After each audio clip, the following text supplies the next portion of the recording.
Good morning guys.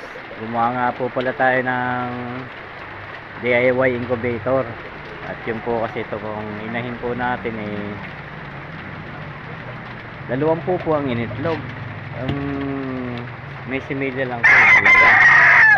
Ngayon po napagpasyahan po natin mga boss na gumawa ng DIY incubator. Ginawa ko po ito noong November 4. Titingnan po natin kung anong magiging epekto ng ating DIY incubator. Bali dalawa na lang po kasi ang natira doon sa 20. Nanghihinayang naman po tayo doon sa 2 piraso.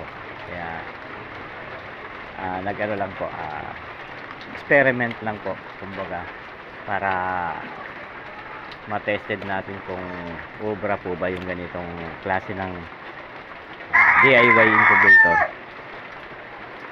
Ayan guys, gumamit tayo dyan ng galon ng pintura. Binutasan natin maliliit na butas. Ginamit natin yung soldering iron. Tapos gumupit tayo ng transparent na tupperware. Kinuha natin pinaka parang salamin para makita natin kung anong magiging resulta. So, tapos nilagyan natin ng karton sa loob. Yan po ang pinakasapin niya po yan para yung init po na nasa loob ng container ma-preserve.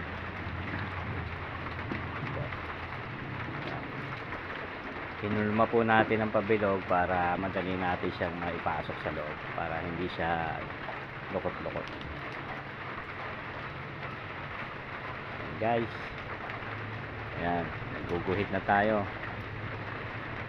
para po saktong-sakto siya doon sa pinakapuwet, at magtitira lang po tayo ng kapiraso para sa mga gilid.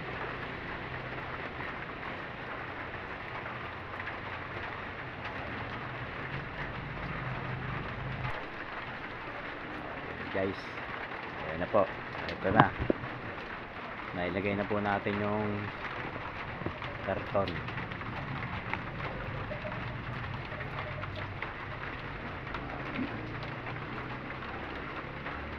Okay guys, see you in next video. Good morning and thank you po sa lahat.